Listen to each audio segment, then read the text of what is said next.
Guys, Chris here with Simply Japanese Maples.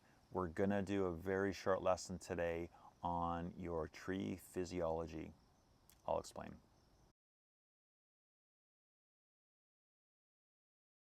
Okay, so trees. So we don't put a lot of thought into how they grow. So today we're quickly gonna touch on what happens when you need to prune your tree in height. Let's just say that you knocked it over and the trunk broke off, or there's a windstorm, your tree fell over, it was damaged, so now I've got to prune it down a little bit. So it's not the end of the world. Your trees are super resilient and they're going to bounce back. And so we're going to show you exactly how the tree grows and how the tree grows after the trunk has been cut short. Okay, let's have a look.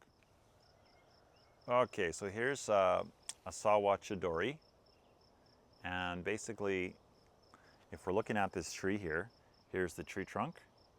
It's all original, keeps going up, and then it turns into this V.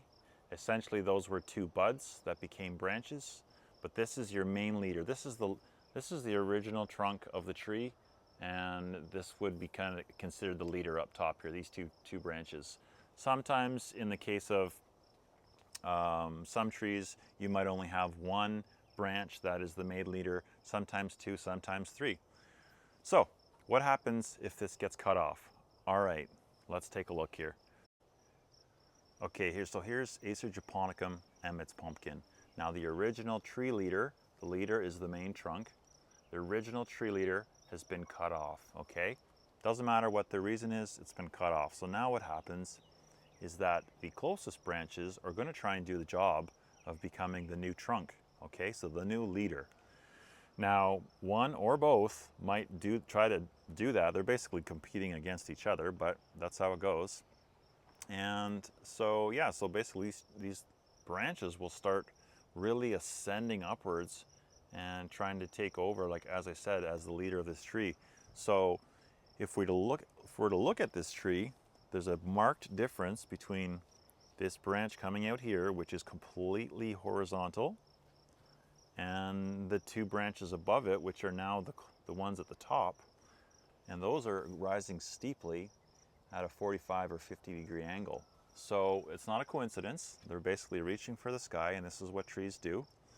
And this is all normal. If something happens and for whatever reason you need to prune your tree down, you know, even if you had to prune it down to here, it's not going to kill it.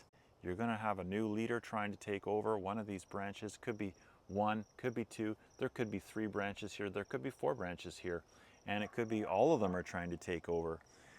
Perfectly normal. You could always prune out ones you don't want, but so that's the good news. They're very resilient and they do bounce back. So there you go, guys. Your Japanese maples are no different than any other tree. When they're damaged, they try to basically do what they do, which is grow upwards towards the sun, and that's exactly what they're going to do. So you're going to have a new leader take over, and it's going to basically try to grow upwards and just keep doing its thing. So thanks for tuning in, guys. SimplyJapaneseMaples.ca is where you can find us. Until next time.